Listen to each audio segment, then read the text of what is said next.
কদসিয়া মাদ্রাসা নামে সবাই চিনে।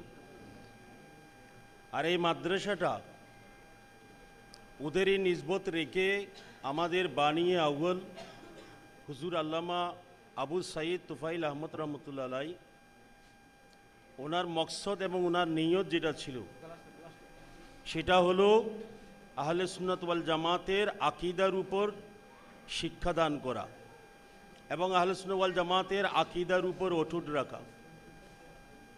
সেজন্য এখানে যারাই লেখাপড়া করুন না কেন সবাইকে এটা মাথায় রাখতে হবে, এটা আহলে সুন্নাত ওয়াল জামাতের আকীদা ভিত্তিক একটা মাদ্রাসা। আর হাদিসের ভাষায় তোমরা জানো যে উম্মতে মুহাম্মদী 73 ফেরকা হবে, 72 ফেরকা কুল্লুহুম ফিন্নার ইল্লা মিল্লাতা ওয়াহেদা।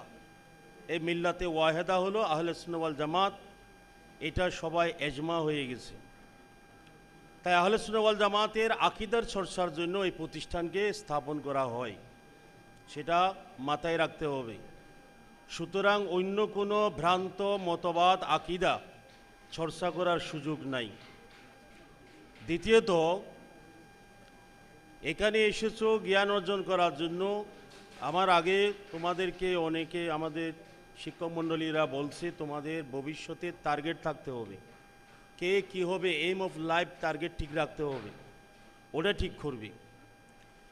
এটা ঠিক না হলে তুমি তোমার গন্তব্যে পৌঁছতে পারবে না। আর আমাদেরকে মনে রাখতে হবে এই দুনিয়া ক্ষণস্থায়ী, পরকালও হচ্ছে চিরস্থায়ী। আর পরকালের মুক্তি নাজাদ হলো আকাইদা আহলে সুন্নাত ওয়াল জামাতের উপর। আর শিক্ষকদের থেকে তোমাদের জ্ঞান অর্জন করতে গেলে অনেক কিছু লাগে। ইমাম আবু হানিফা রহমতুল্লাহের মতো মহাজ্ঞানী লোক, তিনি একজন বিধর্মী থেকে একটা বিষয়ে জ্ঞান অর্জন করেছিলেন। কেউ ওনাকে জিজ্ঞেস করেছিল যে হুজুর কুকুর কখন বালেগ হয়, উনি এই বিষয়ে জানতেন না। তিনি একজন বিধর্মী থেকে সে জ্ঞানটা অর্জন করেছিলেন, সেজন্য তিনি তাকেও শ্রদ্ধা করেছিলেন। জ্ঞান যার থেকে অর্জন করা হয় তিনি আমার থেকে শ্রদ্ধা পাওয়ার যোগ্য, যেহেতু আমি তার থেকে জ্ঞান অর্জন করেছি। ইমাম মালিক রহমতুল্লাহের মতো একজন জগৎ বিখ্যাত মুফাসসির এবং মুহাদ্দিস, একটা মযহাবের ফাউন্ডার, ওনার সময়কার যিনি আব্বাসী খলিফা হারুনুর রশিদ, যিনি রূপকথার নায়ক ছিলেন।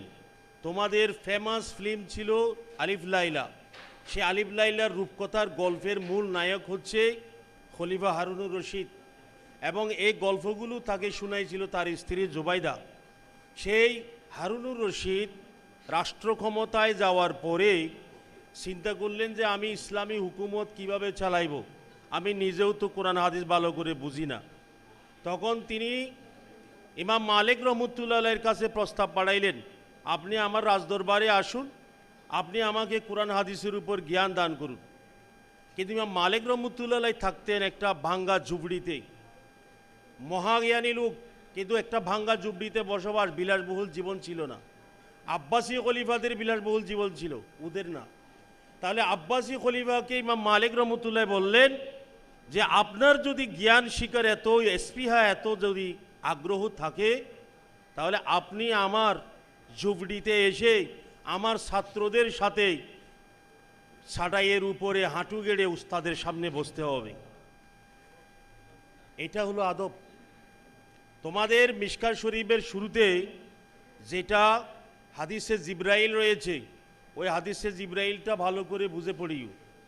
ওখানে আদব, যার থেকে জ্ঞান নিতে হবে তার প্রতি আদব শ্রদ্ধা কিভাবে করতে হয়। সবাই দাঁড়ায় সালাম দাও।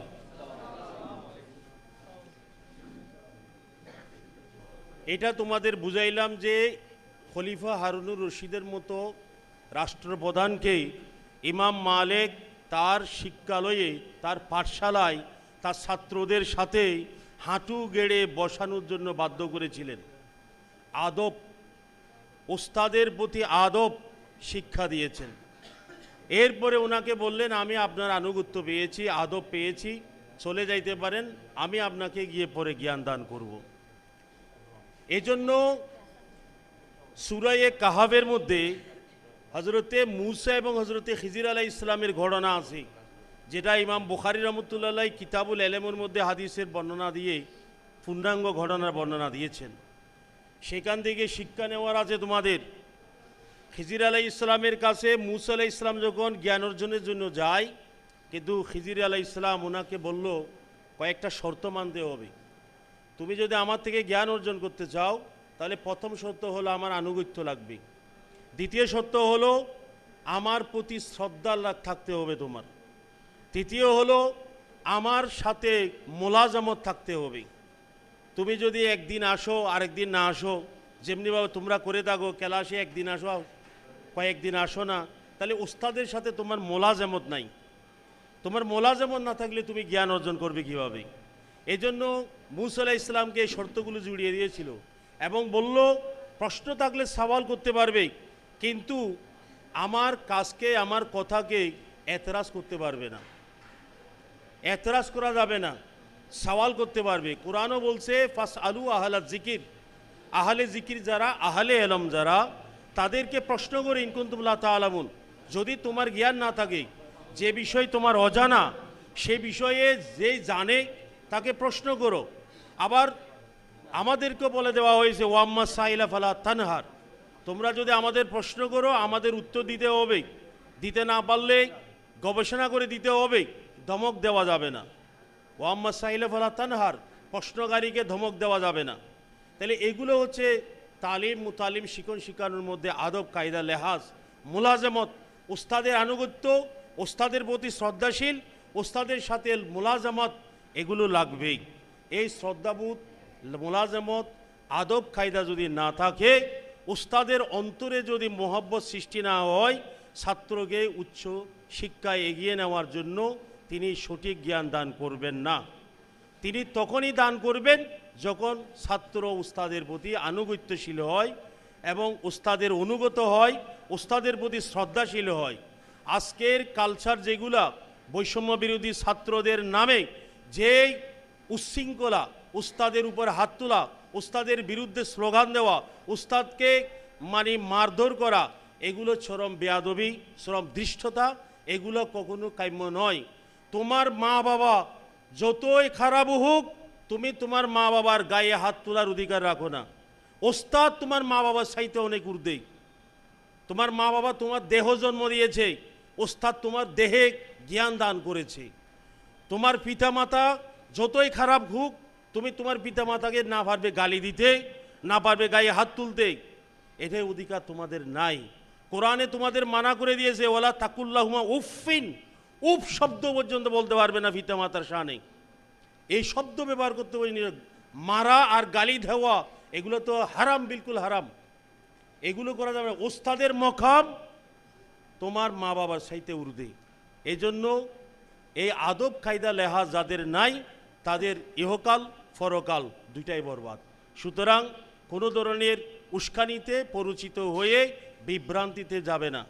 সবাইকে ধন্যবাদ জানিয়ে আমার বক্তব্য শেষ করলাম। আসসালাম।